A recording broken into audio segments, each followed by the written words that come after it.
Bonjour, les microbes, appelés aussi les micro-organismes, ce sont des êtres vivants invisibles à l'œil nu, c'est-à-dire pour les observer, on doit utiliser le microscope, soit le microscope optique ou bien le microscope électronique. Et les microbes se trouvent partout, ils occupent tous les milieux, le sol, le milieu aquatique, l'air, etc. Dans notre environnement, on distingue entre quatre types de microbes. Il y a tout d'abord les protozoaires, ce sont des organismes unicellulaires, ça veut dire un organisme qui est constitué par une seule cellule. Et aussi les protozoaires, ils possèdent un vrai noyau et ils vivent surtout dans l'eau. Il y a l'exemple de l'amibe, la paramycie, etc. Concernant sa multiplication, les protozoaires se multiplient par la division. Tout d'abord, ils s'allongent, ensuite ils se divisent par deux et comme ça, on passe d'une seule cellule à deux cellules identiques. Il y a aussi les bactéries, ce sont des micro-organismes aussi unicellulaires qui ne possèdent pas un vrai noyau. Les bactéries elles existent sous deux formes. Une forme sphérique appelée le coque, comme exemple des streptocoques, et une forme bâtonnée dite bacille, telle que les bacilles lactées. La même chose que les protozoaires, les bactéries aussi se multiplient par la division.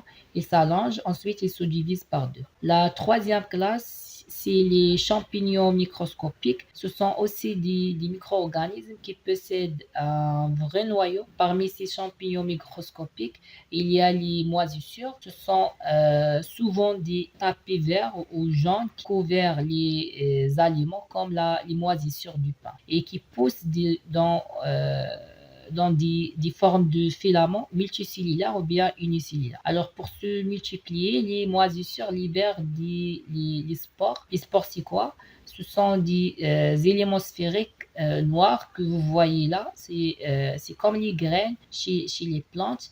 Donc, chaque spore libéré, quand il trouve les conditions favorables, surtout l'humidité et les nutriments, donc il germe et il donne naissance à de nouveaux individus de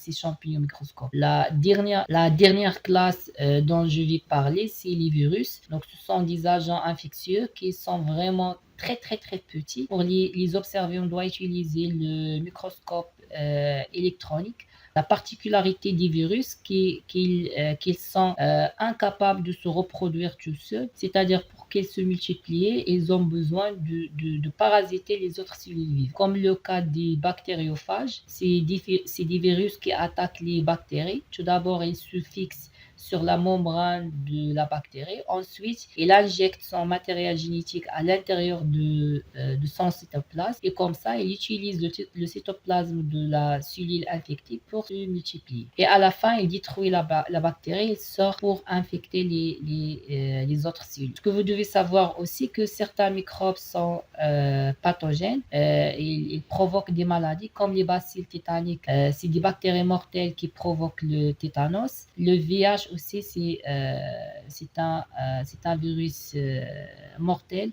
C'est ces virus qui donnent le sida, etc. Mais il y a aussi des microbes utiles comme les bactéries qui se trouvent dans notre tube digestif et qui facilitent la digestion des aliments, ou bien comme la levure qu'on utilise pour fabriquer du pain, etc. La dernière chose qu'on va voir, c'est les dangers des micro-organismes pathogènes. C'est les caractéristiques qui rendent les microbes dangereux. Alors, on va parler de quatre dangers. Il y a tout d'abord la septicémie, c'est la capacité des microbes de se multiplier d'une façon vraiment très très rapide quand ils trouvent les conditions favorables, la température convenable, la température optimale de la plupart des bactéries c'est environ 37 degrés et la présence des nutriments aussi. Pour comprendre le risque d'avoir la septicémie, vous devez savoir chez les personnes âgées, la septicémie est mortelle. Donc, quand le microbe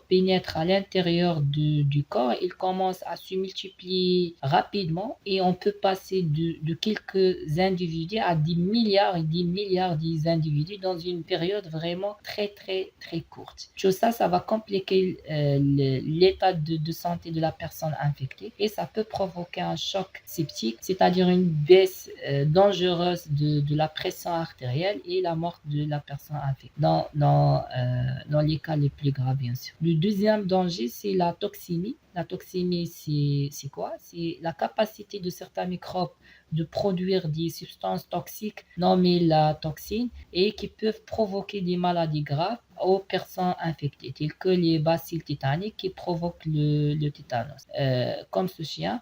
Et vous voyez qu'il est incapable de se bouger à cause des toxines sécrétées par ces bactéries et qui affectent le système nerveux et entraînent une contraction continue des muscles. Le troisième danger, c'est la présence d'une capsule, une enveloppe de plus qui protège le microbe et lui permet d'échapper du système immunitaire. La dernière caractéristique des microbes pathogènes, c'est la multiplication dans les cellules vivantes, comme les virus qui parasitent les cellules vivantes pour se multiplier, ce qui provoque la destruction de ces cellules et ça va abîmer l'organe affecté que ça va augmenter le risque de développer de certaines maladies. Donc, comme le cas de COVID-19 qui attaque les cellules pulmonaires et qui peut causer, qui peut causer la détresse et la mort des personnes dans les cas graves.